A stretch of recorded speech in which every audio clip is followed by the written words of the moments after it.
మనం అనుకున్న మన ఉమ్మడి అభ్యర్థి అయిన నాయకాన్ని గెలిపించడమే ప్రధాన ధ్యేయంగా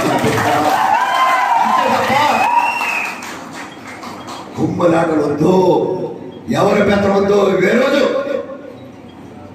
అజెండా దుర్మార్గుడైన వైఎస్ఆర్ పార్టీ నాయకుడు జగన్మోహన్ రెడ్డి యొక్క అంతమందించాలి. ఇక్కడ అభ్యర్థి, వారి అభ్యర్థి ఎవరు? ఇందాకనే పాపం చాలా చెప్పాడు. ప్రసాద్ రాజు గారిని ఓడించి మన అభ్యర్థి అయిన నాయకర్ గారిని గెలిపించడమే ప్రధాన లక్ష్యం పెట్టుకుంటే తప్ప ఎవరు తెలుగుదేశంలో పెత్తనం చేయాలి, ఈ వేలు పెత్తనం చేయాలి ఇక్కడ ఆశించారు. నాయకర్ గారు ఇక్కడ 2019లో పోటీ చేసి ఓడిపోయినప్పుడు కూడా ప్రజల తరపున ప్రతిపక్ష నాయకుడిగా పోరాడుతూ ఉన్నాడు. తర్వాత ఆశించిన వారు సుబ్బారెడ్డి గారు జనసేన అభ్యర్థిగా, తెలుగుదేశం పార్టీ అభ్యర్థిగా కొవ్వాలి నాయుడు గారు, అలాగే రామరాజు గారు, మా మాధవ్ నాయుడు గారు అంటే ఆశించలేదే. అయినప్పుడు కూడా పార్టీకి పనిచేస్తూ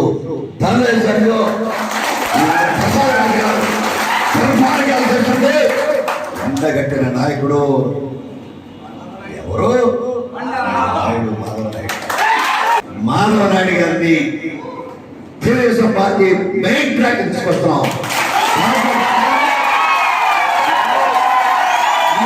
ఎంత కోటే చెప్తా ఉన్నాం. ఎవరు ఎన్ని చెప్పినా వర్గ వైషమ్యాలు మారండి. మీరు కూడా అక్కడక్కడ మాధవ నాయుడు వర్గం కూడా ఆవేశంగా మారుతా ఉన్నారు. అలాగే తెలుగుదేశం పార్టీ ఇన్ఛార్జిగా పనిచేస్తూ ఆయన వర్గాలు కూడా ఆవేశంగా మారుతా ఉన్నారు. We have to support. We are one party inside Telugu Desam party. అది క్లారిటీ ఉండాలా. మీ పెత్తనం ఇంకోటి పెత్తనం లేదు.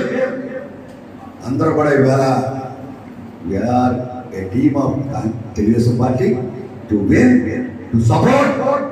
నాయకర్ అనే మాట చెప్పడానికి మాత్రమే మనం ముందుకు రండి. పాడినా ఎవరు ఒక్కరిగా మాట్లాడినా సరి చేసుకుంటూ ఇద్దరు అభ్యర్థులను గెలిపించమని చెప్పడానికి వచ్చా. ఈరోజు ఈ కార్యక్రమంలో ఒక సమన్వయకర్తగా వచ్చా. ఈనాడు ఇచ్చే మాధవరాయుడు గారిని చంద్రబాబు నాయుడు గారు అత్యంత గౌరవిస్తామని చెప్పి మాట ఇచ్చారు. మరొకసారి కార్యకర్తలకు అందిస్తాం. కార్యకర్తల యొక్క మనోభావాన్ని గౌరవించడమే చంద్రబాబు నాయుడు గారి కానీ తెలుగుదేశం పార్టీ కర్తవ్యం. ఈనాడు మరొకసారి చెప్తా ఉన్నాం, నాయకాన్ని గెలిపించండి. తెలుగుదేశం పార్టీ గౌరవంగా ఈరోజు కార్యకర్తలను కాపాడుకుంటాం. అలాగే నాయకర్ గారు కూడా ఇద్దరిని సమాన దృష్టిలో రెండు కళ్ళుగా చూడమని మాత్రం ఎంతమంది చేస్తూ నాయకాన్ని గెలిపించడం మరొకసారి మీ అందరూ కోరుకుంటూ సెలవు తీసుకుంటాం. కోట్లాది రూపాయలను సిద్ధం చేశాడు ఆయన. ప్రతి గ్రామంలోనూ కూడా లిక్కర్ కేసులన్నీ కూడా సిద్ధం చేశాడు ఆయన. చేసి ఆయన అహంకారం ఏంటంటే ఆయన మన ఎంత చిత్రంజులు గురి చేసినా కూడా నేను మళ్ళీ ప్రజల్ని కొనేస్తాను, ఓటర్ని కొనేస్తాను అని చెప్పేసి ఆయన ఏదైతే దోచేసినటువంటి డబ్బుతోటి ఒక్కొక్కరికి ఒక్కొక్క ఓటుకి మినిమం 5,000 రూపాయలు ఇవ్వడానికి సిద్ధపడ్డాడు ఆయన.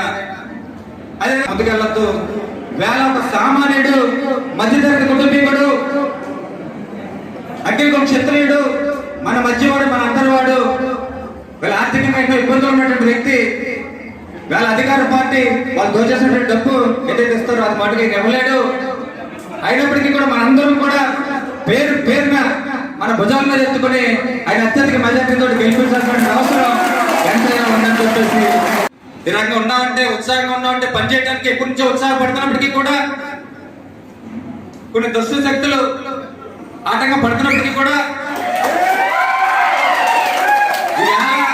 ఇవాళ మీటింగ్ ఫెయిల్ అయిపోవాలని చెప్పేసి అనేక రకాలుగా శ్రమ కోర్చి అనేక రకాలుగా పనిచేస్తున్నప్పటికీ కూడా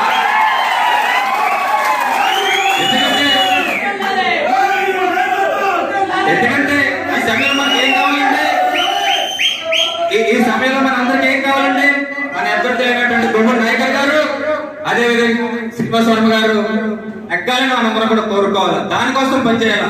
అంతేకాని మీటింగ్ ఫెయిల్ అయిపోవడం కోసం కాదు.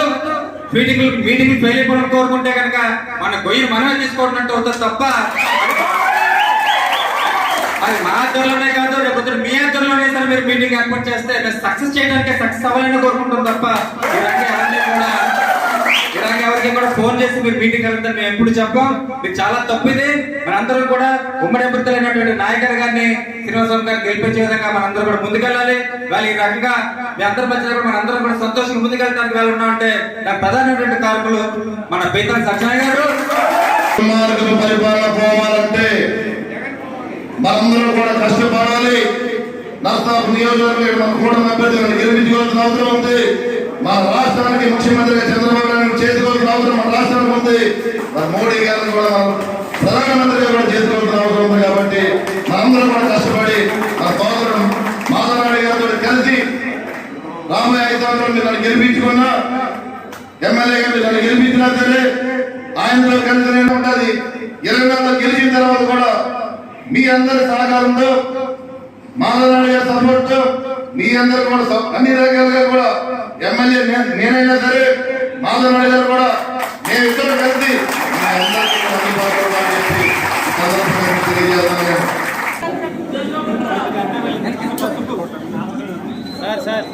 సమస్య లేని ఇల్లు ఉండదు, పరిష్కారం లేని సమస్య ఉండదు. బంధాలు గొప్పవి, బాధలు చిన్నవి. మీ సమస్యని మేము పరిష్కరిస్తాం. రండి మాట్లాడుకుందాం.